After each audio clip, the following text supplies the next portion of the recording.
खुशियाँ पाते हैं। सुनते ही जिनका नाम असुर और खल घबराते हैं। माँ से थर माँ ने कहा कि हे देव, हुआ क्या, तुम लोग बताओ तो मुझको बेटे। तो कहने लगे क्या बताएं माँ, आपने महिषासुर को मार दिया, उसके बाद हम लोगों ने शत्रुघ्न यानी राम के सबसे छोटे भाई को भूमंडल का राज्य दे दिया। हम लोग भी अपने अपने धाम चले गए, सभी अपने अपनी जिंदगी आनंद से गुजारने लगे। और जब कहीं आनंद ही आनंद हो ना महाराज, तो वहां कोई ना कोई राक्षस धीरे से प्रवेश करता है उस आनंद में विघ्न डालने के। पता नहीं राक्षसी प्रवृत्ति क्या होती है कि यहां इतना आनंद कैसे आ रहा, कौन सा ऐसा खेल खेले कि सब गड़बड़ हो जाए। होते हैं राक्षसी प्रवृत्ति हमारा। तो जब सब आनंद ही आनंद हो रहा था, शत्रुघ्न के जाने पर उनके पुत्रों ने संभाल लिया, फिर उनके पुत्रों ने संभाल लिया, तब तक कहां से ये शुंभ निशुंभ पाताल लोक से आकर के तपस्या की और ये सब प्राप्त करके कि पुरुषों से वो अबद्ध हो गए। मां मुस्कुराने लगी, कहने लगी तुम्हारी कोई गलती नहीं इसमें। मां ने मित्रों हंस कर पूछा, बच्चों से जैसे बच्चे बताते ना, हमको फलाने ने आज बहुत डांटा या उन्होंने मुझे एक चपाट लगा दी, तो माँ बाप को ये नहीं कि उसके कहने पर लड़ने चल देना चाहिए, पहले पूछना चाहिए तुमने कोई गलती किया है कि नहीं, क्योंकि वो ऐसे मूर्ख तो है नहीं कैसे ही तुमको डांट दिए होंगे, कुछ तो तुमने भी किया होगा। तो माँ ने पूछा अपने बच्चों से, तुमसे क्या गलती हुई? कहने लगे बस एक ही गलती हो गई। कहें क्या? आपके चरणों से दूर हो गए, साधना से दूर हो गए, साधकता से दूर हो गए, और शायद इसीलिए ये विकृति हमारे जीवन में प्रवेश करती है। तो मां ने कहा फिर क्या अब हम लोग साधक बनेंगे, मां प्रयास करेंगे। मां ने कहा ठीक, अब चाहते क्या हो? तो कहे शुंभ निशुंभ, और एक देवता कहते कहते रोने लगे, फिर दूसरे देव भी सिसकने लगे, फिर धीरे धीरे सब देव वहां से सपने लगे। ऐसे सताता है, वैसे सताता है, अरे हम लोग तो स्वर्ग भी छोड़ दिए कि शांति से रहे, लेकिन यहां भी शांति से रहने नहीं दे रहा है। और जब कोई दुष्ट अपनी सारी मर्यादाओं को जब लांघ जाता है, तो देव इस धरा पर आते हैं। यदा यदा ही धर्मस्य ग्लानिर्भवति भवति भारत। जब जब, ये तो गीता में भगवान ने कहा है, मेरी मैया ने हिमालय से कहा है कि जब जब इस पृथ्वी पर धर्म की हानि होगी, जब जब संतों को सताया जाएगा, जब जब भक्तों को उसकी साधना से वंचित करने का कुचक्र चलाया जाएगा, तब तब मैं इस पृथ्वी पर अवतार लूंगा या लूंगी। मां को क्रोध आने लगा। क्रोध की चरम सीमा होते होते उनका गौर वर्ण काला पड़ता चला जा रहा है, और उस काले शरीर से दो देवी प्रकट हुई, एक इस तरफ एक इस तरफ। एक प्रकट हुई कौशिकी और एक तरफ प्रकट हुई मां काली। लेकिन सबसे पहले कौन प्रकट हुई? मां काली। व्यक्ति का पहले क्रोध प्रकट हो जाता है महाराज। क्रोध में बड़ी कमजोरियां होती है, वो बेचैन कर लेता है, जिसमें पैदा होता है इससे जितना हो सके बचना चाहिए। तो वो बेचैनी में सबसे पहले मां काली धर प्रकट हुई और वो रौद्र रस में प्रकट हुई। ऐसे तो मैंने कहा है कि मेरी मां केवल दुष्टों के लिए चामुंडा है, लेकिन अपने बच्चों के लिए मेरी मैया भद्रकाली है, भद्रकाली। मेरी मां बहुत सुंदर है महाराज, बहुत सुंदर है। वो जो उनके बारे में जो चित्रकारों ने हमारे दिलो दिमाग में बैठा दिया है, वो पूरी तरह से सत्य नहीं है।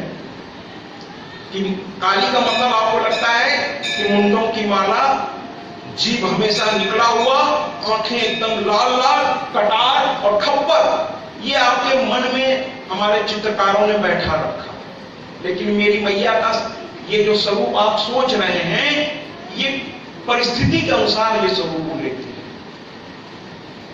ये जो जीव निकला था, मैंने एक दिन बताया था आपको कि जब मां शत्रुओं का संहार करते करते इतने रौद्र रूप में, कभी कभी क्रोध इतना ज्यादा हो जाता है कि वो नियंत्रण से बाहर कर देता है स्वयं, तो मां क्रोध में इतनी वो हो गई कि वो करती हुई चली जा रही थी और किसी के रोके रुक नहीं रहे। सारे सेना शत्रुओं को मार डाला मां ने, लेकिन फिर भी मां का क्रोध शांत नहीं हुआ। तो सबसे पहले देवता हाथ जोड़ के थोड़ी दूर पर, मां वहां से आ रही थोड़ी दूर पर, बड़ों के अगाड़ी और घोड़ों के पिछाड़ी नहीं जाना चाहिए महाराज। पता नहीं किस मूड में है। तो थोड़ी दूर से देवताओं ने प्रणाम किया, मां शत्रु समाप्त।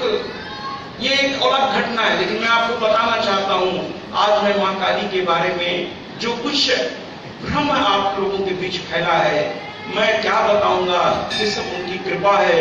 जो कुछ भी मैं अच्छा बोलूं समझ लीजिएगा ये मेरी मां की कृपा है, और अगर कहीं गलत बोल जाऊं तो ये मेरी विकार को समझकर मुझे माफ कर दीजिएगा।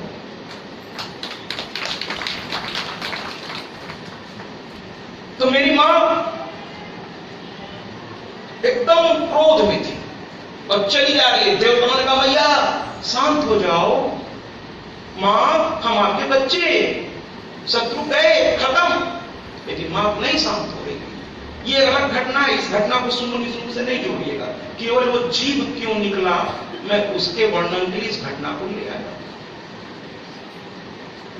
उसके बाद एकदम वो आगे बढ़ती जा रही थी। देवताओं को लगा मां इतनी क्रोध में है, इस समय हम लोगों को पहचान नहीं पा रही है, कहीं ऐसा ना हो खड़ग हम पे भी चला दे।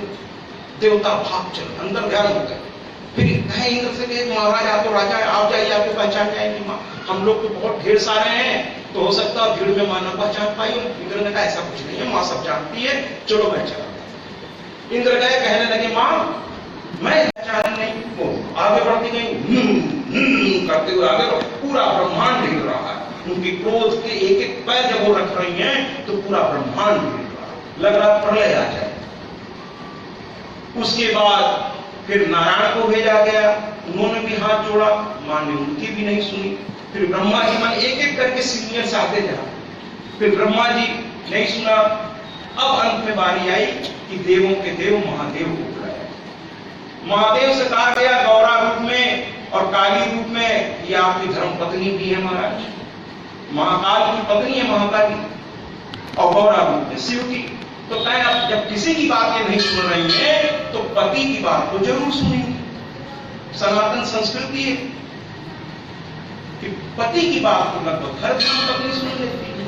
तो कहें अब आप ही इस प्रलय को रोकिए महाराज। शिव ने कहा देखो भैया, और हर समझदार पति यही कहता है, जब क्रोध में होती है ना वो मेरी पत्नी, तो मैं भी उसके सामने नहीं बोलता। तो भैया हकीकत ये है कि इस समय वो क्रोध में है, मैं भी उनके सामने जाने की हिम्मत नहीं जुटा पाऊंगा। पता नहीं क्रोध में उनसे अनादर हो जाए और बाद में वो भी पछता है, मैं भी पछता है। तो ऐसी परिस्थिति में जब कोई बड़ा आपके क्रोध में हो तो थोड़ा उसके पास मत जाइए, उसको शांत होने दीजिए, थोड़ा सा दूर से उस पर ध्यान रखिए, उसको कोई तकलीफ ना पहुंचे। तो कुल मिलाकर के मां जो है, तो भगवान शिव ने सोचा करें तो क्या करें, सुन तो रही नहीं है। तो वो बीच रास्ते में एकदम मां जिधर से आ रही थी उधर गिरने लगे और मां चली जा रही करती हुई चली जा रही है, और अचानक शिव के पास पहुंची और उन्होंने अपना एक चरण उठाया और जैसे ही नीचे, तस्वीरों में बना क्या है कि सीने पे पैर रखा। अब उसके अलग अलग धर्म शास्त्रों में उसका अलग अलग, मैं उन सब पे जाना ही नहीं चाहता महाराज, क्योंकि विवेचना से ना ज्यादा ज्ञान तर्क से ना बातें बनने के बजाय बिगड़ने लगती, चीजें और उलझ जाती। मैं तो बालक की तरह अपने माँ बाप को देखूंगा यहाँ कि मेरी माँ यानी इस ब्रह्मांड की माँ, उसे अपनी मर्यादा पता है, इसलिए मैं तो नहीं मानता कि उन्होंने शिव के सीने पर पैर रखा। मैं नहीं मानता, मेरी मां से मर्यादित इस संसार में कोई हो सकता है। जैसे ही उन्होंने पैर उठाया, नीचे उनकी नजर गई, कहने लगी अरे ये मेरे पति हैं। और जैसे ही पैर अभी नीचे रखने ही वाली थी तब तक देखा मेरे पति। बस कभी कभी जैसे आप कोई गलती करते करते रुक जाते तो कैसे करते, जीभ निकाल अरे बाप रे, ये क्या होने जा रहा था मुझसे? बस उनकी जीभ निकली। वो एक क्षण की घटना, जैसे हम लोग कोई घटना, जैसे यहाँ पर ये रिकॉर्डिंग चल रही है, फोटोग्राफी, तो कोई एक मूवमेंट की इन्होंने फोटोग्राफी, या और भी जो लोग वीडियो बनाते रहते हैं, अब किसी एक मूवमेंट की उन्होंने फोटो क्लिक कर ली, तो अब वही मुद्रा में मैं 24 घंटे थोड़ी रहता हूं महाराज। तो हमें समझना होगा कि 24 घंटे मां जीव निकालते नहीं।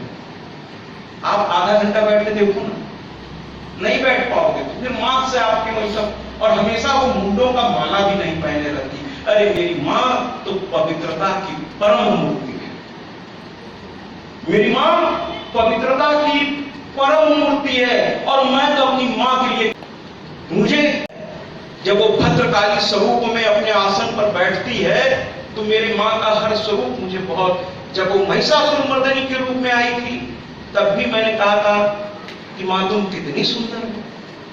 जब वो महिषासुर को मार दी थी, उसके चेहरे पर ललाट पर पसीनों की छलछलाहट थी, तब भी मैंने कहा था मां तुम कितनी सुंदर हो। और आज मैं अपनी काली मां को बताना चाहता हूं कि हमेशा वो रौद्र रूप में नहीं रहती। अरे कभी प्यार से देखिए, बड़ी मुस्कुराती है, उसकी आंखों में हम लोग के लिए प्यार झलकता है। किसने कह दिया कि 24 घंटे, कौन व्यक्ति 24 घंटे क्रोध में रहता है महाराज? बड़े से बड़ा कसाई भी 24 घंटे क्रोध में नहीं रह सकता। तो ये तो जगत जननी है, ये तो बच्चों को देखकर प्रसन्न होने वाली है, ये क्रोध में नहीं रहा करती महाराज, ये तो वात्सल्य लुटाती है। और शायद इसीलिए किसी गायक ने कह दिया, न गजरे की धार, न मोतियों का हार, न तूने किया श्रृंगार, फिर भी तुम कितनी सुंदर हो। आइए इस गीत का हम आनंद लें। है गजरे की धार और मोतियों के हार, क्या खूब किया श्रृंगार, मैया कितनी सुंदर हो, तुम कितनी सुंदर हो, मैया कितनी सुंदर हो, तुम कितनी सुंदर हो।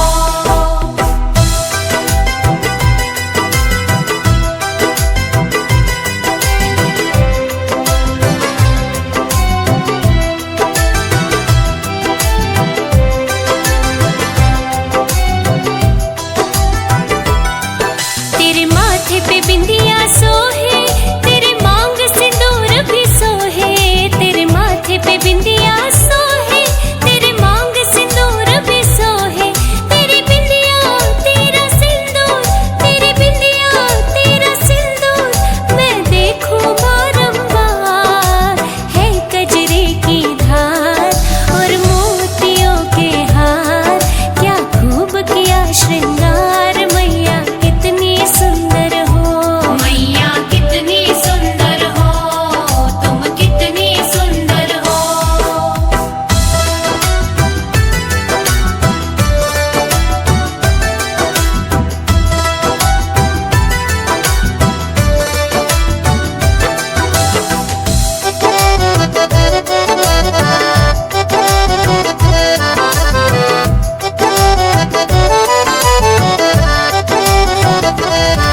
तेरे कानों में झुमके सोहे, तेरे गले में माला सोहे, तेरे कानों में झुमके सोहे, तेरे गले में माला सोहे, तेरे झुमके तेरी माला, तेरे झुमके तेरी माला, मैं देखूं बारंबार। है गजरे की धार और मां चल पड़ी। कहां चल पड़ी? शुंभ और निशुंभ के महल की ओर। शुंभ और निशुंभ के महल की ओर मैया चल पड़ी। मां के साथ कौशिकी थी। कौशिकी चूंकि मां का क्रोध निकल करके काली रूप ले लिया, तो कौशिकी शांत स्वरूप की थी, गौर वर्ण थी। अब देखिए महिषासुर में क्या हुआ था, अकेले मां प्रकट हुई थी। यहां दो स्वरूप में शुंभ और निशुंभ की ओर मां चल पड़ी। और मैंने कल बताया था कि देवी भागवत का एक एक चीज मैं प्रमाण के साथ कह रहा हूं। राजा सुबाहु की कथा में दुर्गा कुंड वाराणसी मैंने आपको बताया था, वहां अभी भी संगमरमर पर जो मैंने कल कथा सुनाई थी उस दिन सुदर्शन वाली, वो पूरी बात वहाँ लिखी हुई है। दुर्गा कुंड वाराणसी में आप चले जाइए, स्वयंभू मूर्ति जो माँ ने राजा सुबाहु को वरदान, वहाँ ये बात लिखी हुई है, संगमरमर पर बकायदा लिखा हुआ ये बात। ठीक उसी तरह से शुंभ और निशुंभ के बारे में मैंने बताया कि राजा तालाब में, चूंकि पूरे भारतवर्ष में हम लोग कथा लेके निकले हुए हैं, इस 5 साल की इस कथा की यात्रा में मैं बहुत जगह गया। माँ की बड़ी कृपा है, उनका स्नेह है, आप जैसे आदरणीयों की ऊर्जा है, आप लोगों का प्यार है, जो आप मुझको बहुत प्यार से बुलाते हैं और मैं पहुंच जाता हूं। तो राजा तालाब के एक बहुत ही आदरणीय परिवार था, उनके वहाँ काफ़ी बिजनेस था, ब्राह्मण परिवार था। ऐसे मैं स्वयं ब्राह्मण होते हुए भी मैं जातिवादी नहीं हूँ भैया, मैं व्यक्तिवादी हूँ। मुझे व्यक्ति अच्छा लग जाए, मैंने कभी किसी से जाति और ये सब नहीं पूछा, न मैं ये पूछता हूँ कि आप करते क्या हो, न ये पूछता हूँ कि आपकी जात, क्योंकि मैं व्यक्तिवादी हूँ। अगर इंसान अच्छा है तो मेरे लिए वही सबसे अच्छा है। लेकिन वो परिवार बड़ा आदरणीय था, तो उनके नवनिर्मित गेस्ट हाउस में माँ की कथा रखी गई। सोशल मीडिया पर उन्होंने मुझको देख रखा था, फ़ोन किया, बात आपस में हुआ और मैं वहाँ कथा करने पहुँच गया। जिस दिन शुंभ और निशुंभ की चर्चा हो रही थी, चूँकि ये लाइव है तो अगर वो लोग भी देख रहे होंगे तो उन्हें अच्छा लगेगा। तो उनके वयोवृद्ध पिता जो थे, जो मेन मुखिया थे, वो काफ़ी वृद्ध हो चुके थे। तो गेस्ट हाउस के ऊपर वाले कमरे में हमें ठहराया गया था। तो उनके पिताजी चल नहीं पाते तो लिफ्ट से वो ऊपर आए। बहुत अच्छा गेस्ट हाउस वहाँ का राजा तालाब में। तो उनको लेकर के एक सज्जन और साथ में आए, कहने लगे महाराज जी के पास मुझको लेके चलो। मेरे कक्ष में आए जहाँ मुझे ठहराया गया था। तो कहने लगे महाराज जी कल शुंभ निशुंभ वाली जो कथा सुनाया आपने। हमने कहा क्या आपको कुछ पता है? हमने कहा ना, बताइए ना। तो कहने लगे जिस स्थान पर आप बैठे हैं ये शुंभ और निशुंभ का राजमहल हुआ करता था एक जमाने में। हम चौंक गए, मेरे रोंगटे खड़े हो गए। मैंने कहा सच? कहे मैं इतनी उम्र में अब आपसे झूठ बोलूँगा क्या? जो पूर्वजों से सुना है वही बोल रहा हूँ। तो मैंने कहा अरे नहीं आप झूठ नहीं बोल रहे हैं, आप बोलो। तो कहे यहाँ से थोड़ी दूर पर भीमा चंडी का एक मंदिर है, वहाँ माँ की मूर्ति स्वयंभू प्रकट हुई है और वहीं पर शुंभ निशुंभ का उन्होंने वध किया है। हमने कहा अरे कितनी दूरी पे? तो कहे मात्र 2 किलोमीटर। हमने कहा सुबह बाबूजी हमको लिवा चलेंगे। कहे मैं यही न्योता तो देने आया हूँ आपके पास कि कल हमारी गाड़ी से, रोज अपने बेटे का नाम लेते, क्या उनकी गाड़ी से तो आप बहुत घूमते रहते हैं, कल मेरे साथ चलिएगा, चल के दोनों लोग माँ का दर्शन करेंगे। हमने कहा चलिए ना, मुझे तो अब रात में नींद भी नहीं आएगी, आज नंगे पैर चलेंगे, बिना कुछ लिए चलेंगे। माने ये वो जगह है जिसकी कथा मैं इतने दिनों से सुना रहा हूँ, गुजरात से लेके कहाँ कहाँ सुना आया। तो इतने नज़दीक हूँ मैं इस जगह के, मुझे तो रात भर नींद नहीं आएगी। बात हम लोग सुबह गए माँ का वहाँ राजा तालाब वाराणसी से मुश्किल से 5 किलोमीटर की रेंज में है। कभी अगर वाराणसी जाइए, राजा तालाब पहुँचिए और किसी से कह दीजिए भीमा चंडी का मंदिर, कोई भी आपको बता देगा। टेम्पू कर लीजिए, कोई संसाधन कर लीजिए, अगर अपने कार से गए हैं तो सीधे पहुँचते चले जाइए महाराज। जाके देखिए माँ के स्वरूप को। तो कुल मिलाकर के माँ जो है आई, और अब की बार माँ महिषासुर में माँ जहां प्रकट हुई वहीं बैठी रही। ये लोग महिषासुर के लोग वहां तक पहुंचे कि कौन हंसा करते करते पहुंच के मर गए वहां जाके। लेकिन माँ अब की बार हिमालय पर खून खराबा उन्होंने करना उचित नहीं समझा, क्योंकि वहां साधक साधना करते हैं। बहुत सारे तपस्वी आज भी हिमालय में साधना कर रहे हैं। तो माँ ने कहा ये शांत प्रदेश है, यहाँ नहीं उनको बुलाना है दुष्टों को, ये उस लायक भी नहीं है। कुछ लोग हर जगह के लायक नहीं होते महाराज, जो जिस लायक होता है वही उस जगह तक पहुंच पाता है। ये समझ लीजिए आप, अपनी योग्यता के अनुसार ही इंसान को सारी चीजें प्रकृति उपलब्ध कराती है, न उससे ज्यादा न उससे कम। तो कुल मिलाकर के वहां से मां स्वयं चल करके शुंभ निशुंभ के महल में प्रवेश कर गई और उनके बगीचे में जाकर दोनों बैठ गई। बीच में बैठी कौशिकी, जो गौर रूप में थी, शांत स्वरूप, सिंह पर। और मेरी माँ का बैठने का अंदाज तो देखिए महाराज, जरा अपने इष्ट को ध्यान से देखा करिए। अगर साकार की पूजा आप कर ही रहे हैं महाराज, तो फिर पूरा आनंद लीजिए ना उसके स्वरूप को। बहुत से लोग दर्शन करने जाते हैं, मैहर जाते हैं, वैष्णो देवी जाते हैं, कितना कष्ट सह के आप जाते हैं, और जैसे ही माँ के सामने पहुँचते हैं दर्शन की भावना में तुरंत आप क्या करते हैं, आंख बंद कर लेते हैं। और जब तक आप आंख खोलते हैं वहाँ का पुजारी धक्का दे के आपको आगे कर देता है, और तब कहते हैं तो मैया तो हम देख ही नहीं पाए। अरे काहे आंख बंद कर लिए, काहे आंख बंद कर लिए? जिसको देखने आप आए थे और जब वो सामने दिखाई दे रही है तो आप आंख बंद कर लेंगे, और वहाँ भीड़ बहुत होती है, वो धक्का मार के भीड़ ही आपको आगे कर देगी। फिर आप हाथ पैर जोड़ते रहिए, हमको एक बार देखने दो, काहे को मौका मिलेगा। तो जब जाइए, तो ठाकुर रामकृष्ण परमहंस करते थे कि देव प्रतिमा देखने कैसी चाहिए, माने देव प्रतिमा को हम देखें कैसे। तो कहते थे ठाकुर रामकृष्ण परमहंस, वेस्ट बंगाल, कलकत्ता, बेलूर मठ, गंगा उस पार, दक्षिणेश्वर, जिनके शिष्य आप सभी जानते हैं स्वामी विवेकानंद, जिन्होंने सनातन धर्म का डिंडिम घोष किया।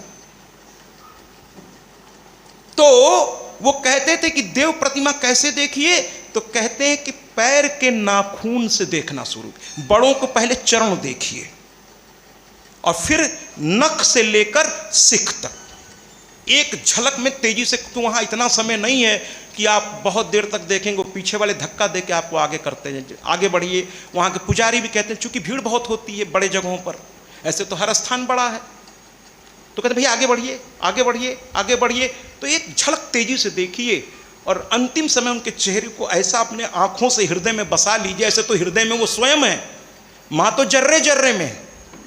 लेकिन जब आप गए ही हैं उस देव स्थान पे, तो वहाँ की प्रतिमा के सौंदर्य को अपने आंखों से अपने अंदर बसा के तुरंत हट के दूसरों को भी मौका दीजिए महाराज। और मंदिरों में जाइए, मंदिरों में जाइए तो मर्यादा का पालन करिए, है ना। पैसे के बल पर मैं बड़ी विनम्रता से कहना चाहता हूं कि पंडों को देखिए, कुछ लोग तो हर जगह व्यापार खोले बैठे हैं, तो कुछ लोग कहेंगे हमको पैसा दे दीजिए, हम आपको वीआईपी दर्शन करा देंगे, आप हाथ जोड़ दीजिए माँ के सामने, लेकिन माँ उसे स्वीकार नहीं करेगी, क्योंकि पीछे बहुत सारे बच्चे आपसे पहले से वहां खड़े हैं।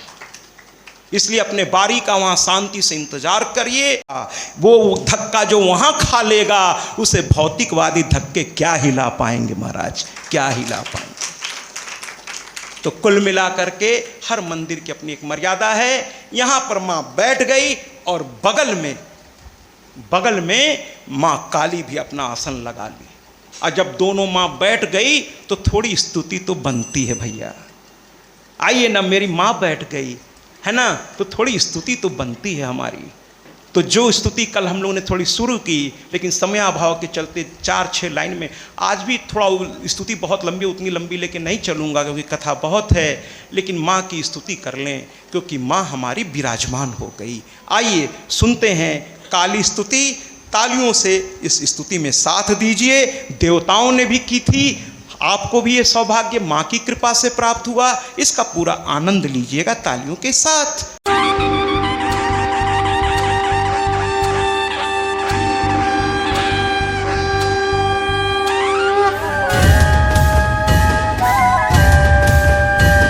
नमामि देवी कालिका, नमामि हे अम्बालिका, नमामि खड्गधारिणी, नमामि चक्रधारिणी,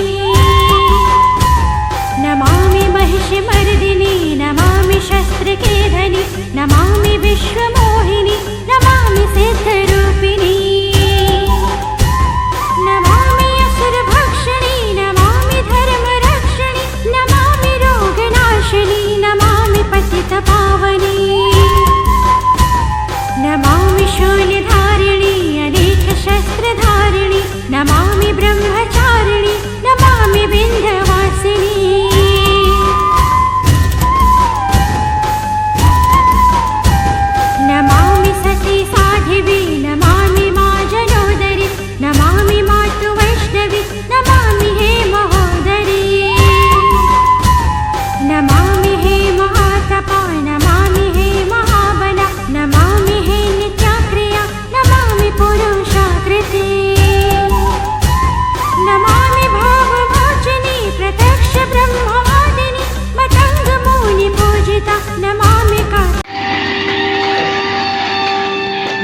माने होता है ना, जब दो सखियां आपस में मिलती हैं तो थोड़ी चर्चा होने लगती है। अब यहां भी दो महिलाएं बैठी हुई हैं तो चर्चा स्वाभाविक है। ये माताओं की बड़ी कृपा है कि इतनी बड़ी संख्या में ये बैठी हैं, फिर भी शांत हैं। ये माताएं जब एक इकट्ठी हों और शांत होकर किसी को सुन रही हों तो ये दुनिया का 8वां आश्चर्य से ज़्यादा कुछ नहीं है महाराज।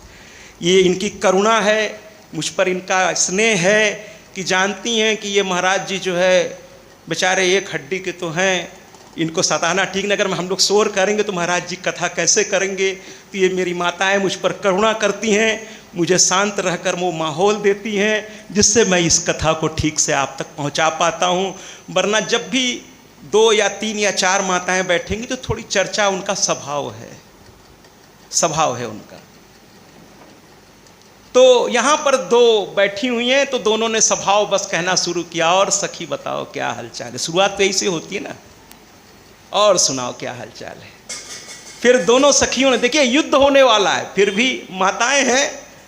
वो कहा था ना अकबर ने कि दुनिया का सबसे बड़ा झूठ बताओ, तो बिरबल ने कहा महाराज अभी मैं पनघट से होकर आ रहा हूँ, वहाँ कुछ महिलाएं चुपचाप जल भर रही हैं। सारे लोगों ने एक साथ कह दिया झूठ है, झूठ है, झूठ है, झूठ है। महिलाएं और एक साथ, और वो भी चुपचाप, संभव ही नहीं है। तो कि देखो मन कैसे बहलाया जाए। अभी शत्रु तो आ नहीं रहा है तो कहें शुरू करो अंताक्षरी, ले हरि का नाम, समय बिताने के लिए करना है कुछ काम, चलो मुंह से गाओ। ऐसा हुआ नहीं। मां ने कहा, काली मां ने गौरा से क्या कहा कि तुम बहुत अच्छा गाती हो, आज मौका मिला है। वरना अलग अलग स्वरूप में हम लोग अलग अलग स्थिति में प्रकट होते हैं और शत्रुओं का संहार करते हैं और चले जाते हैं। आज मौका मिला है साथ बैठने का, तुम्हारा गीत सुनने की। बहुत, और माताएं बहुत अच्छा गाती हैं महाराज। कल हमने देखा, अरे आप लोग बहुत अच्छा सब कर लेती हैं, बस हमारे ही समय में पता नहीं क्या हो जाता। ताली बजाने के लिए कहना पड़ता, हर चीज के लिए कहना पड़ता। अरे दया तो करो हम पे। तो कुल मिलाकर के आप लोग बहुत अच्छा गाती हैं। और मैंने मंदिरों में देखा है कि एक हाथ कटोरी, गीत कोई भी हो, सुर और ताल सब एक ही जैसा होता है, धम्मर धम्मर ठाए ठाए। लेकिन क्या आनंद आता है महाराज, क्या लोकगीत आप लोग गा के माँ को प्रसन्न करती हैं, है ना। मैं तो तरस गया उन गीतों को सुनने के लिए जो हमारी माताएं गाया करती थी। इमवा के डारी मैया झूले ली झूलनिया, माँ से संबंधित सारे लोकगीत पहले हमारी माताएं गाती थी। आजकल तो कृष्ण राधा का कुछ ऐसा चला है, मुझे कोई दिक्कत नहीं है, मैं भी उनका भक्त हूँ, राधा तो मेरी भी मैया है। लेकिन जिसको देखिए बस राधे राधे। अरे भैया एक बात बड़ी विनम्रता से कहना चाहता हूँ, और ये कहना चाहूँगा, हर कथा में कहता हूँ। एक चीज बताइएगा कि जिस नाम से आपके पिता आपकी माँ को पुकारते हैं, उस नाम से आप पुत्र होकर क्या अपनी माँ को पुकार सकते हैं क्या? किसने दिया आपको यह अधिकार? यह पति पत्नी के बीच का रिश्ता होता है। इस अधिकार का भेदन किसी में सामर्थ्य नहीं है महाराज, और पुत्र को तो बिल्कुल नहीं है। राधा कहने का अधिकार कृष्ण के पास था। हमको अपने, ये मुझे बड़े संकोच के साथ कहना पड़ रहा है कि ये भागवताचार्यों ने, बहुत आदरणीय लोग हैं, मैं उनके चरणों को छू करके, उनके चरणों के पास बैठ करके कहना चाहता हूं कि राधा कहने का अधिकार कृष्ण के पास था। और अगर हमें कहना ही है तो कम से कम उस नाम के आगे, जैसे माँ का नाम लेने से पहले बात तो माँ का नाम लेना ही नहीं चाहिए, सिर्फ उसे माँ कहना चाहिए। लेकिन अगर लेना पड़े भी तो कम से कम श्री लगाइए आगे, और बाद में जी तो लगाइए, यानी श्री राधे, श्री राधे। ये किसने कह दिया राधे राधे? जिसको देखिए राधे राधे, ये क्या हो रहा है? अरे सरल सुगम भक्ति